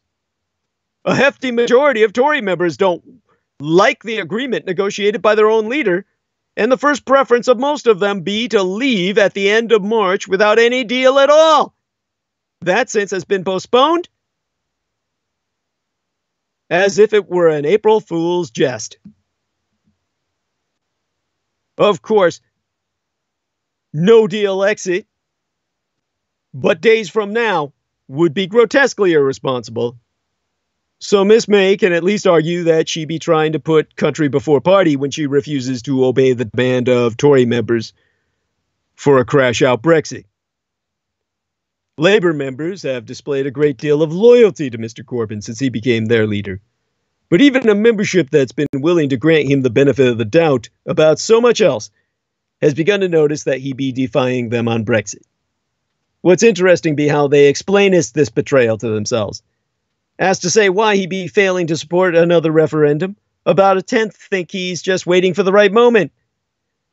Since there be no fewer than 9 fucking days left before Britain be scheduled to be out of European Union, I admire these people for their patience more than I respect them for their judgment of character. About a third of Labour members reckon Corbyn's mainly worried about losing the support of Leave voters. This be certainly true of some members of the shadow cabinet who say things such as, "We'll lose the North." But I don't think it be the most important reason for being against a referendum in the case of the leader himself. Nearly a quarter of his members put Mr. Corbyn's unwillingness to embrace a people's vote down to the fact that he actually supports Brexit. They have been paying attention. The clearest thing he said in his recent interview with The Guardian's Heather Stewart was when he attacked the European Union's rules on competition and subsidies. I don't want to be told by somebody else that we can't use state aid in order to be able to develop industry in this country. This will have a familiar ring to some listeners. It be a variation on one of the ancient arguments from the 1970s against Europe. It was often heard from Mr. Corbyn's antecedents then the left, who opposed what was then the EEC because they saw it as nothing better than a capitalist club constructed to do down the workers and thwart socialism. It'd be highly disputable whether European Union membership would prevent a Corbyn government from pursuing a state-directed industrial strategy. What matters in understanding him and his motivation be that he clearly believeth this to be true. It be an argument he oft returns to whenever asked about Brexit. Sometimes the simplest explanations for human behavior be the best. The Labour leader is not making any effort to prevent Brexit because he doesn't want to prevent Brexit. The conclusion for Labour supporters ought to be equally clear. If they want another referendum, they will have to learn from their leader and rebel against him. And that brings us to the threat of the left in these United States. Bernie Sanders has money to burn, spelled with a B-E-R-N. Bernie Sanders has put to rest any suggestion that the movement behind him has faded since his first run for president. His campaign announced that he had raised 18.2 million United States dollars from 525,000 donors, most of them under the age of 39, in the first quarter of this year. By comparison, the black African-American female senator, Kamala Harris's team, says she's raised $12 million from 138,000 donors nationwide, while South Bend, Indiana, Minneapolis Mayor Pete Buttigieg is said to have brought in some $7 million more dollars from over 158,000 donors. The fundraising announcements are part of several events in recent days that have begun to shape the contours of a presidential race that has already veered in some unexpected directions. Perhaps the most unexpected would be a significant primary challenge to President Trump, who enjoys overwhelming support among the Republican Party. Still, some Republicans be considering the idea. But that brings us to our politics of Democrats in these United States for comparison with what's going on with Jeremy Corbyn and Labour in England, across the Atlantic. Betomania be a prime example of our cult of personality products in America. And these cult of personality politics make it feel like Beto O'Rourke be promoting a celebrity brand rather than a platform. Robert Beto O'Rourke's biggest fans and supporters insist he be a forward-thinking, future-oriented visionary, but no contender for the Democratic nomination feels more familiar than the former three-term congressman from El Paso, Texas. That's because he has the highest combined score in both deja vu and nostalgia, which be two different things. Deja vu be the unsettling sense that you be repeating a specific experience. Nostalgia be a kind of sentimentality, a homesickness for the past.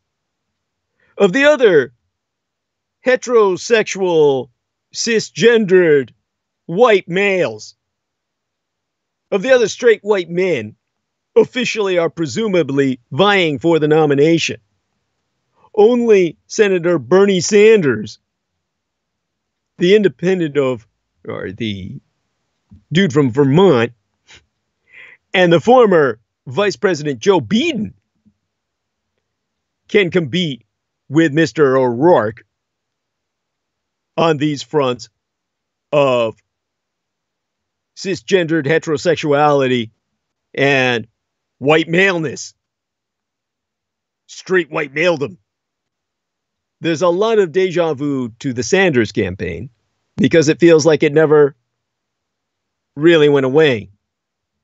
When he announced for 2020, it was a here we go again moment.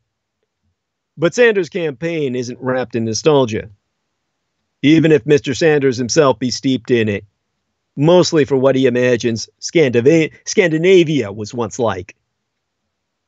When he represents, or what Mr. Sanders represents, is oddly new for such an old candidate.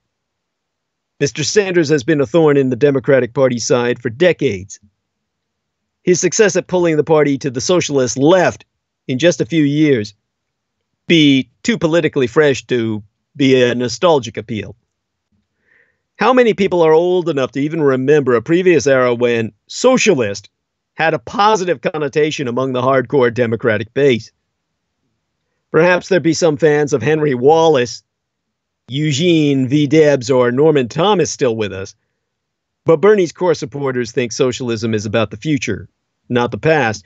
Meanwhile, there be a lot of nostalgia to Mr. Biden, but not much deja vu because he's never run for president when voters actually took him seriously. Mr. Biden conjures memories of several bygone eras. For some, he's a reminder of the Obama years, when progressives were never more sure history was on their side. Of course, for others, he's an icon of the old days when patronizing old white men were still the face of big government liberalism. Also, Mr. Biden be positioning himself as a kind of Grandpa Joe who gets along with everyone, the way we imagine politicians did in the good old days. But in the combined category, Mr. Beto O'Rourke wins the Nostalgia Deja Vu Biathlon by a mile. Everything about his candidacy feels like a triumph of nostalgia peddling. The constant refrain that he's this generation's Robert F. Kennedy be an interesting play on the time-tested effort by Democratic candidates to claim the Kennedy mantle, though usually it's John F. Kennedy, not RFK. Then again, it makes sense given that RFK moved left of JFK, and so is the Democratic Party. There's also a shared authentic inauthenticity to Mr. O'Rourke. Inauthenticity. Joe Kennedy groomed his boys for the presidency from an early age. Mr. O'Rourke's dad assigned his son the nickname Beto almost from birth because he thought it would help win votes in El Paso. Like a 1960s Kennedy, Mr. O'Rourke is an old person's idea of what a young person is supposed to be like, albeit with Generation X spin, skateboarding, membership in a punk band, etc. Sure, Mr. O'Rourke was born the same year that Joe Biden and Bernie Sanders first ran for the Senate as a Democrat and Social Democrat, respectively, and Mr. Biden won. But that only makes him young compared with those really old guys. Then there's the deja vu. Mr. O'Rourke's candidacy feels like a rerun, and not merely because the media covered his recently concluded Senate race against Ted Cruz as if it were a presidential contest. A race, it's worth noting, that Mr. O'Rourke lost despite having raised more money than any Senate candidate ever, and despite the fact that his opponent was wildly unpopular. No, the real queasy feeling I get from the O'Rourke candidacy be that this feels like the new normal. A charismatic candidate develops a cult of personality, then uses the party apparatus as a platform, not for any ideas, but rather to promote a celebrity brand.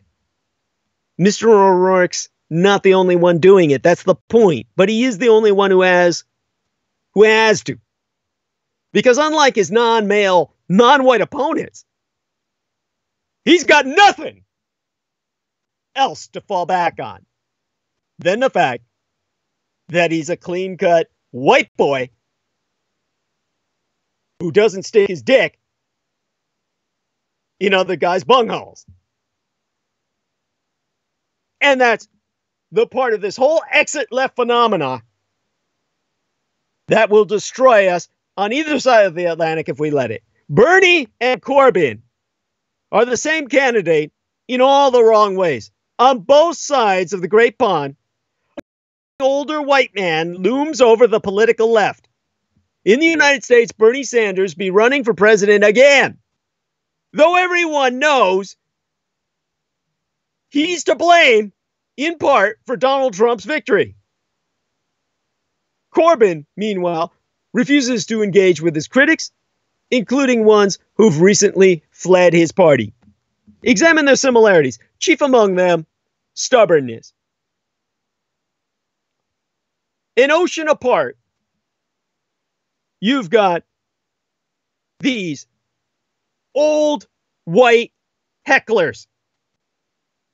In the United States, Bernie Sanders announcing his candidacy for a Democratic primary race filled with younger, more capable versions of himself.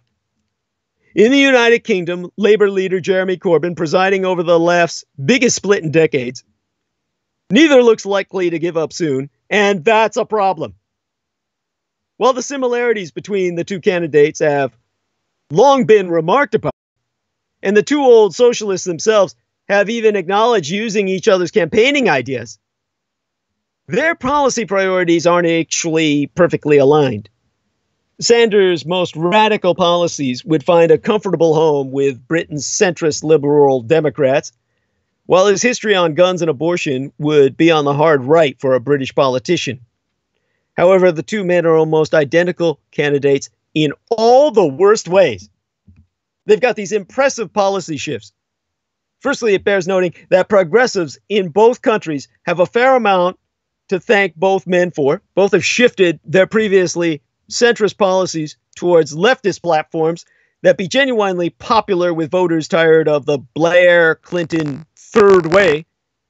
These include policies such as Sanders' Medicare for all, free college tuition, and $15 minimum wage, and Corbyn's push for a green jobs revolution, railway nationalization, and an end to abusive hiring practices.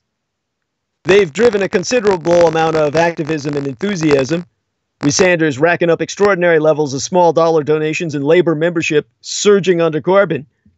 Their platforms have had real impacts on national politics. The Democrats won back in the House last year on better deal policies, partly cribbed from Sanders' 2016 campaign.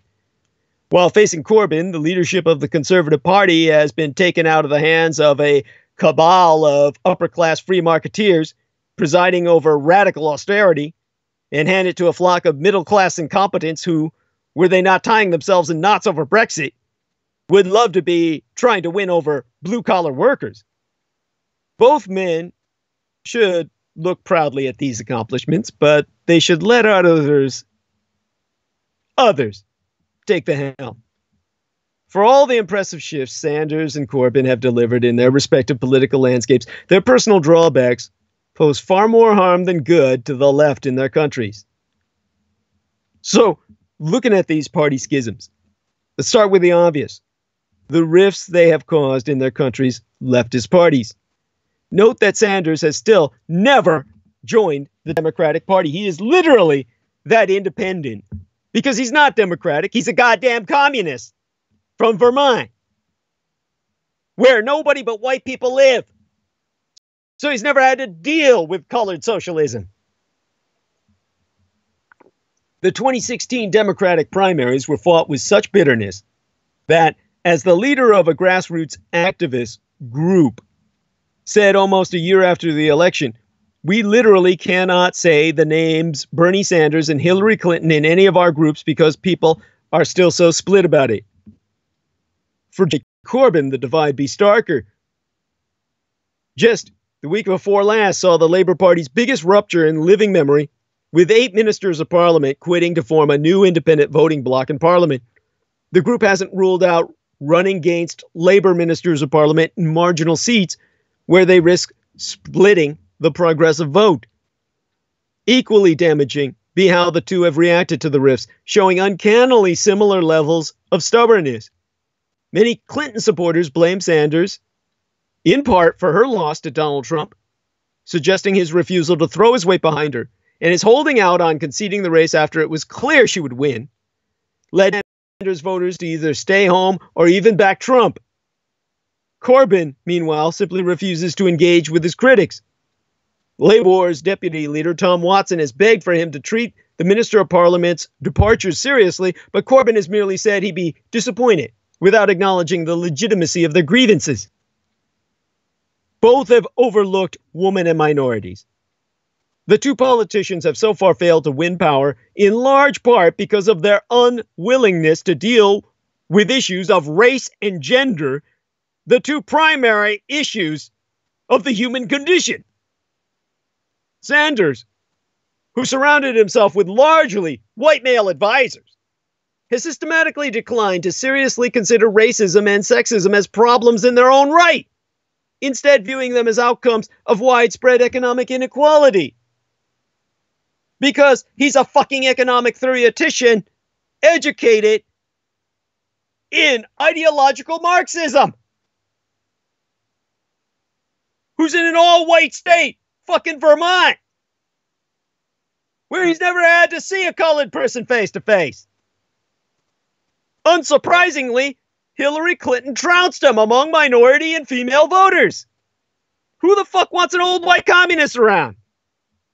Since then, female staffers on his 2016 campaign have said there was both pay inequality and an entire wave of rotten sexual harassment that was never dealt with, such as one, Bernie Sanders' top staffer, forcibly kissing a subordinate, and others treating a woman like his personal harem.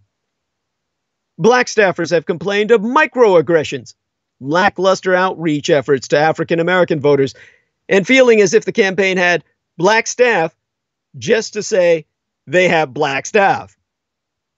Sanders made an equivocal apology to those alleging sexual harassment, saying, "I was a little bit busy running around the country trying to make the case." He's since been forced to mouth a more full-throated apology, but he said it mumbling, as if he had a dick in his mouth and was speaking while sucking. Sanders has also exacerbated matters by stumping for an anti-abortion mayoral candidate and suggesting that it wasn't necessarily racist for white people to feel uncomfortable about voting for a black candidate. This man is a communist KKK. And Corbyn tarnished his self-declared feminism in his first week as Labour leader, announcing a shadow cabinet with no woman in the top 3 posts, instead of acknowledging that he hadn't properly considered the matter beforehand, as seemingly revealed by an interaction between Corbyn and a lieutenant overheard by journalists. Corbyn accused critics of living in the 18th century. His claim that those jobs are now no more important than less prominent shadow cabinet posts like health and business secretary. A year later, when Labour named a roster of white men as its candidates for big city mayorships, a backbench Labour Minister of Parliament wrote, "I suppose feminism is out the window when your brothers in arms want the job." Or all the jobs. Now the Labour leader has said that ministers of Parliament who harass women must be held to account, but shortly after a Labour activist told leadership that a minister of Parliament had sent her suggestive texts and made inappropriate sexual contact, the MP was but briefly promoted. I mean, actually, promoted. Albeit briefly, as I said. When another MP was revealed to have a history of making misogynistic and homophobic comments, it took days for Corbyn to suspend him.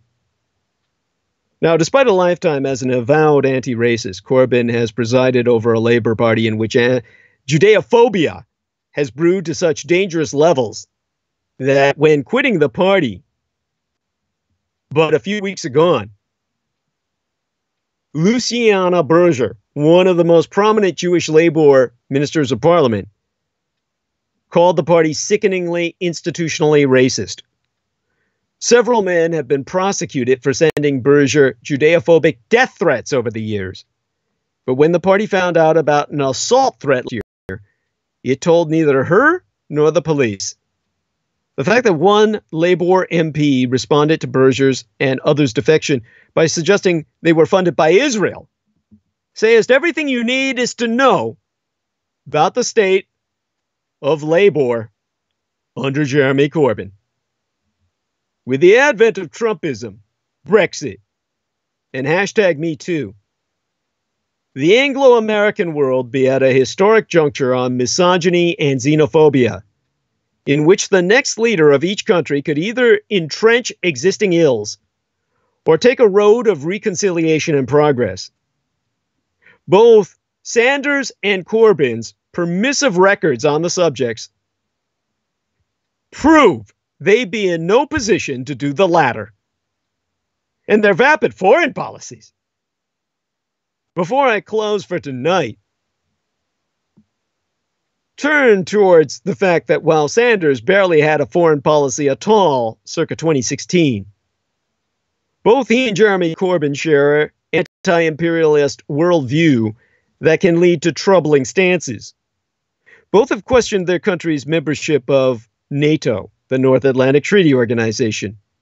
Corbyn once suggested the military alliance set up to defend the West during the Cold War against motherfucking Russia should close down.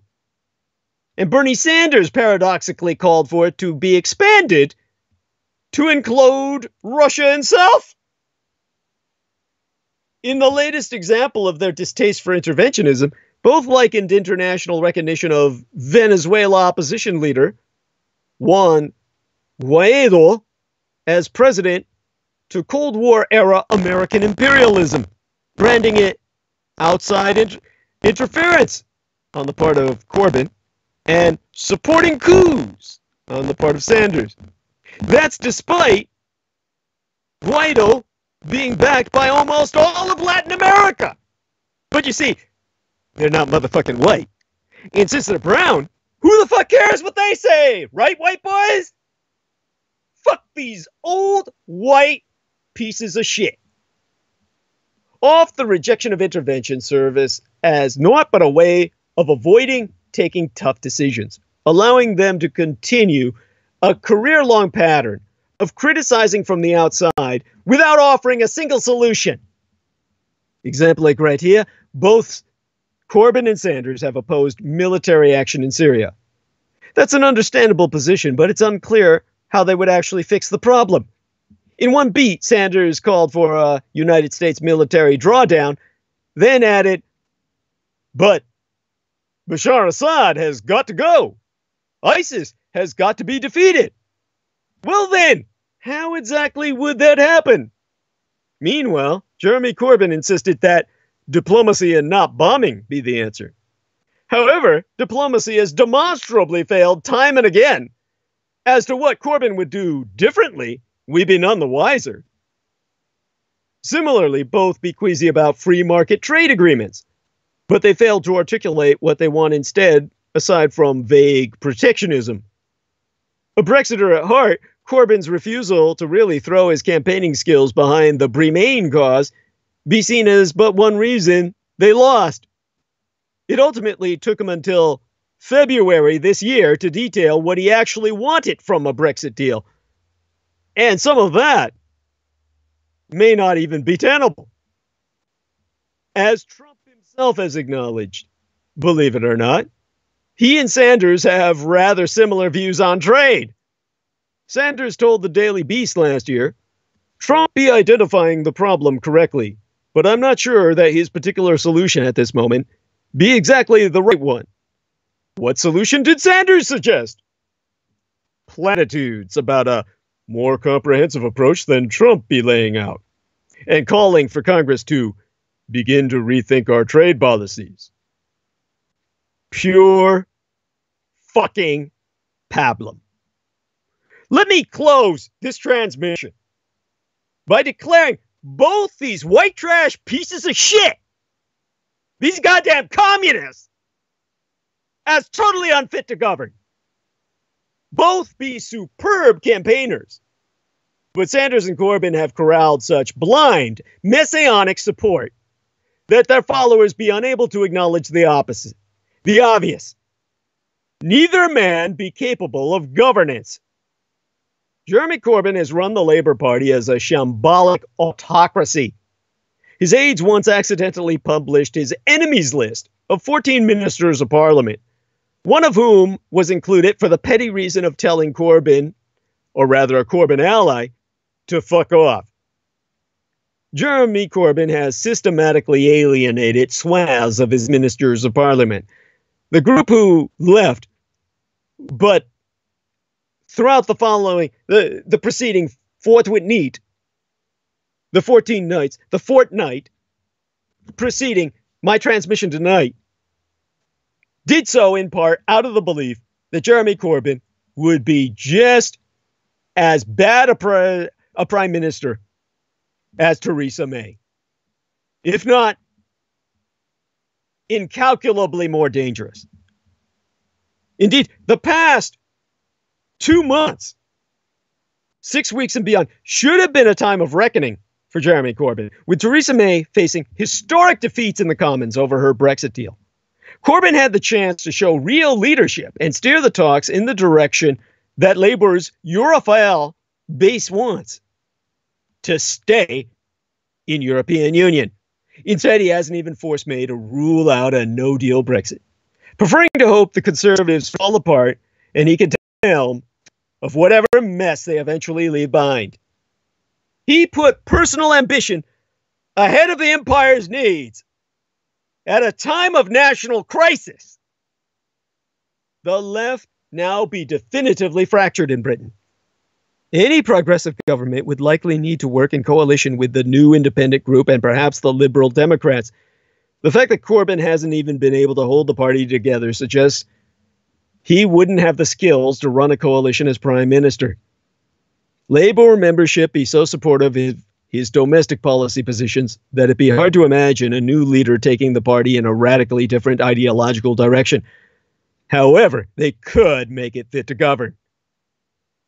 As for that old communist, Bernie Sanders, the white supremacist collectivist, his failure to grapple with the intricacies of governance was put in excruciating view when the editorial board of New York's leftist tabloid, The Daily News, skewered him with basic questions about how he'd implement key policy proposals such as breaking up the banks and jailing Wall Street chief executive officers.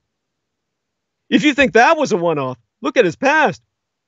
When Politico quizzed lawmakers on his record from decades in Congress, it found that his big picture thinking has rarely translated into actual legislation or left a significant imprint upon it.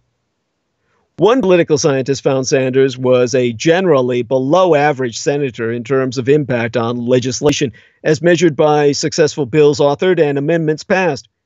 His only executive experience be as a mayor of this tiny all-white supremacist settlement named Burlington, Vermont.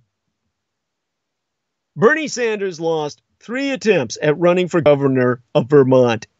His best result was winning 14% of the vote as an independent circa 1986.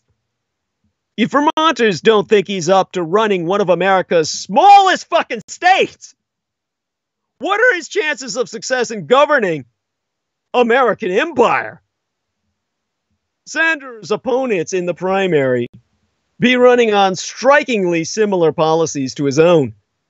The candidates also just happen to be more competent than he, either with more governing experience, whether via cabinet posts, law enforcement roles, or big city mayorships, better legislative jobs, or more policy smarts.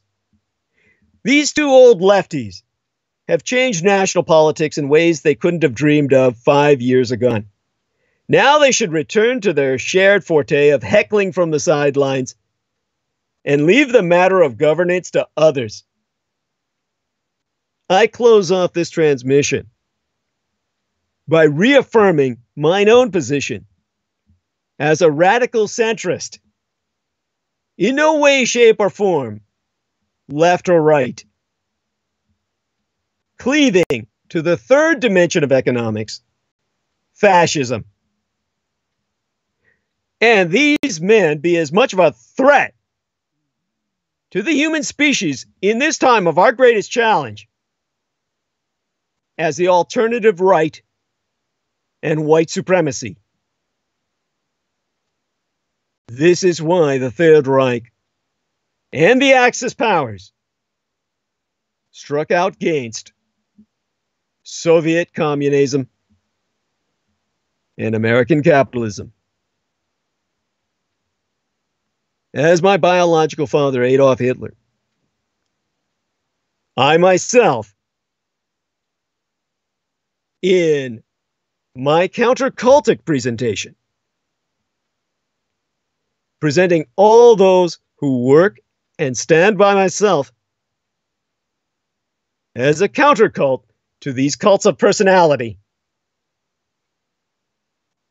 I myself, in my advisements, be your only hope towards surviving into a future that otherwise will be denied you by mass extinction. I'll ask my producer, Pavel Pravara, to close transmission for now. Blessed be all those that support me Damned for eternity be our enemies and those who stand against us. Good night, and join us this weekend for our Sunday transmission.